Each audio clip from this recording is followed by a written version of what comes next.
এই যে আপনারা বলেন যে আই মিন এটার একটু সত্যতাও আছে, আই ফিল লাইক, যে আহ, মানে এই ইসলাম হচ্ছে আপনার এক্সট্রিম যে ব্যাপারটা। কিন্তু তাহলে আপনি যদি দেখেন, মানে ইসলামিক গোল্ডেন এজ যেটা, ওটা কিন্তু এক্সিস্ট করতো এবং থ্রাইভও করছে একসময়।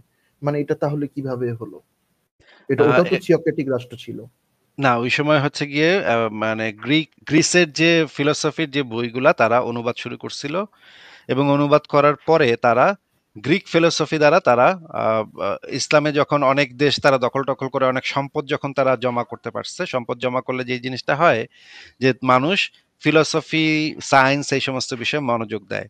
এটা পৃথিবীর বিভিন্ন সভ্যতাতেই দেখা গেছে, রোমান সভ্যতা, গ্রিক সভ্যতা, সব সভ্যতাতেই দেখা গেছে যখন তারা যুদ্ধ টুদ্ধ করে একটু টাকা পয়সা জমায়, টাকা পয়সা, ধন সম্পদ যখন কেন্দ্রীয়ভাবে যখন ধন সম্পদ আসে বেশ পরিমাণে, তখন তারা ফিলোসফি বিজ্ঞান এগুলো চর্চা করে, আর্কিটেকচার এই সমস্ত জায়গা দিকে মন দেয়।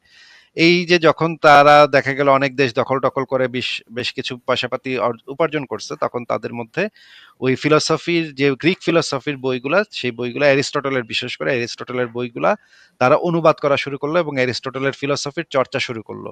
এই চর্চার ফলাফল হিসেবে তারা আহ তা এই যে ইসলামের যে গোল্ডেন এজ, সেই গোল্ডেন এজের মূল চালিকা শক্তি ছিল অ্যারিস্টটলের বইগুলা। অ্যারিস্টটল যদি না থাকতো তাহলে ইসলামের কোনো স্বর্ণযুগ থাকতো না। অ্যারিস্টটল হচ্ছে এক একজন ব্যক্তি যিনি ইসলামী মানে একটা গোল্ডেন এইজের জনক বলা যেতে পারে। সেটা আসলে ইসলামের কারণে হয় নাই, সেটা অ্যারিস্টটলের বইগুলাকে আরবিতে অনুবাদ করার কারণে হয়েছিল।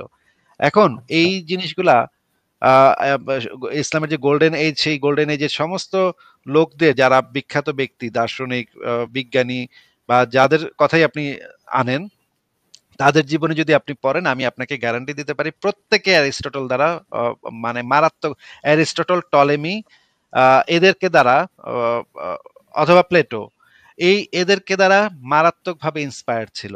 বিশেষ করে ইবনে সিনা মারাত্মকভাবে অ্যারিস্টটলের ফিলোসফি দ্বারা ইন্সপায়ার্ড ছিল। এরকম যাদের কথাই আপনি ধরবেন, প্রত্যেকে অ্যারিস্টটলের ফিলোসফি দ্বারা ইন্সপায়ার্ড ছিল, এবং গ্রিক ফিলোসফি তাদের জন্য সবচেয়ে ইম্পর্টেন্ট জিনিস ছিল, পড়ালেখার জন্য সবচেয়ে ইম্পর্টেন্ট জিনিস ছিল তাদের গ্রিক ফিলোসফি। এবং তাদের যে বৈজ্ঞানিক আবিষ্কার, তাদের যে জ্ঞান অনুসন্ধান, এগুলো প্রত্যেকটার পেছনে এই জিনিসটা, ফিলোসফি তাদের পেছনে একটা চালিকা শক্তি হিসেবে কাজ করছে। এখন ইসলামের এই যে গোল্ডেন এজের জন্য ইসলামের আসলে সেরকম কোনো ভূমিকা নাই, এটার পেছনে হুম। ভূমিকা অন্য জিনিসের। হ্যাঁ, এবার বলেন। আচ্ছা, এটা না হয় ওই ইন্ডিভিজুয়াল, আপনি ইবনে সিনা বা এদের কথা বুঝলাম। কিন্তু ধরেন ওদের হেড অফ স্টেট যে ছিল বা যারা ছিল, ওদের ক্ষেত্রেও কি বিষয়টা প্রযোজ্য? মানে ওরাও কি কিভাবে হ্যাঁ, ওদের ক্ষেত্রে এনলাইটেন প্রযোজ্য। ছিল? কারণ হচ্ছে সেই সময় মুতাজিলা দার্শনিকদের উদ্ভব ঘটছিল। আপনি যদি ইসলামের হিস্ট্রি পড়েন দেখবেন মুতাজিলা দার্শনিকদের উদ্ভব। মুতাজিলারা যে জিনিসটা মনে করতো যে যুক্তি দিয়ে, ধর্মের বিষয়গুলোকে যুক্তি দিয়ে তারা বোঝার চেষ্টা করতো, এবং যুক্তির ক্ষেত্রে তারা গ্রিক ফিলোসফির যে মেথড, যুক্তির মেথড, সেই মেথড গুলা ব্যবহার করত। এবং তারা বলতো যে আমরা যেটা যুক্তি দিয়ে বুঝতে না পারি সেটা তো আসলে মানে অন্ধবিশ্বাস হয়ে যায়, আমাদেরকে সবকিছু যুক্তি দিয়ে বুঝতে হবে। কিন্তু সেই সময় কিছু যে খলিফা ছিল তারা আবার মুতাজিলাদেরকে সমর্থন করছিল। আপনি যদি আহমদ ইবনে হাম্বলের আহ, ইতিহাস পড়েন, সেখানে আপনি দেখবেন আহমদ ইবনে হাম্বলকে আহ, অত্যাচার করা হয়েছিল, কারণ আহমদ ইবনে হাম্বল ছিল সালাফি মতাদর্শের। সে বলতো যে এই সমস্ত ফিলোসফি টফি বাদ দিয়া আমাদের ওই যে কোরআন হাদিস বেশি পড়তে হবে, কোরআন হাদিসে যেটা লেখা আছে সেটা অন্ধভাবে মানতে হবে, ওই ফিলোসফি টফি দিয়ে কিছু হবে না। তখন যে জিনিসটা মানে সমস্যাটা দেখা দিল যে খলিফা ছিল মুতাজিলা দার্শনিকদের অনুরাগী। সেই খলিফা নিজেও ছিল একজন সেই সময়ের খলিফারাও কয়েকজন ছিল মুতাজিলা দার্শনিকদের চিন্তার সাথে, তাদের চিন্তাটা মিলতো।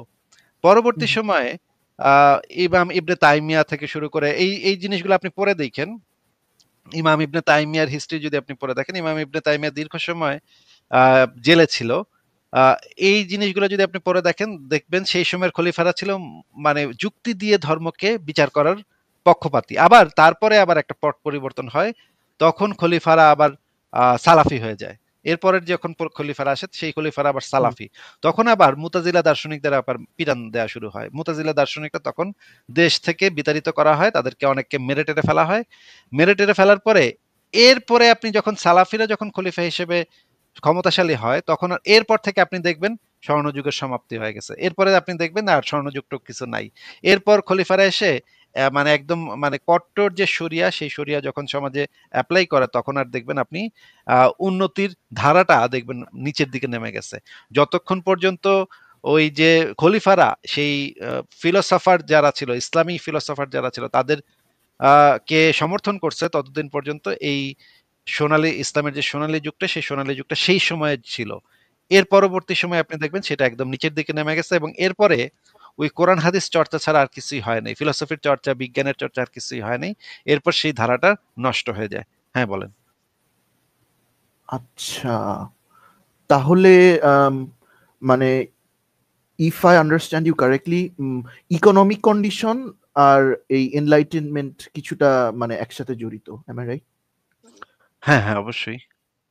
এই মানে প্রথম ইন্টারেস্টিং। প্রাথমিক যুগে যখন যখন ইকোনমি বুস্ট করছে, যখন অনেক সম্পদ আহরিত হয়েছে, তখন তারা ওই বইগুলাকে অনুবাদ করছে, অনুবাদ করে তারা একটা নতুন তৈরি হয়েছে, কেন্দ্র তৈরি হয়েছে, জ্ঞান বিজ্ঞানের একটা কেন্দ্র তৈরি হয়েছে, যেটা আগে ছিল গ্রিসে, সেটা আস্তে আস্তে ইসলামী বাগদাদ কেন্দ্রিক হয়ে যায়, বাগদাদে সেই জিনিসটা চলে আসে। এরপরে যখন এরপরে সেইখান থেকে বিভিন্ন ঘরানার তৈরি হয়, মুতাজিলা দার্শনিকদের ঘরানা তৈরি হয়, এবং অন্যান্য ফিলোসফাররা সেখান থেকে আসা শুরু করে। তখন মোটামুটি খলিফারাত এই জিনিসটাকে সাপোর্ট করতো, এই যে জ্ঞান বিজ্ঞানের চর্চাটাকে সাপোর্ট করতো। কিন্তু কিছুদিন পরে দেখা যায় যে একটা পট পরিবর্তন ঘটে, খিলাফতে একটা পট পরিবর্তন ঘটে। সেই সময় দেখা যায় যে যারা ওই ফিলোসফারদের সমর্থন করতো, তারা একটা সময় সেই খলিফারা মানে ক্ষমতা হারানোর পরে পরবর্তীতে যারা খলিফা হয় তারা ছিল আবার কট্টর সালাফি। সালাফিরা যখন ক্ষমতায় আসে, তখন আপনি দেখবেন জ্ঞান বিজ্ঞানের চর্চাটা তখন বন্ধ হয়ে গেছে।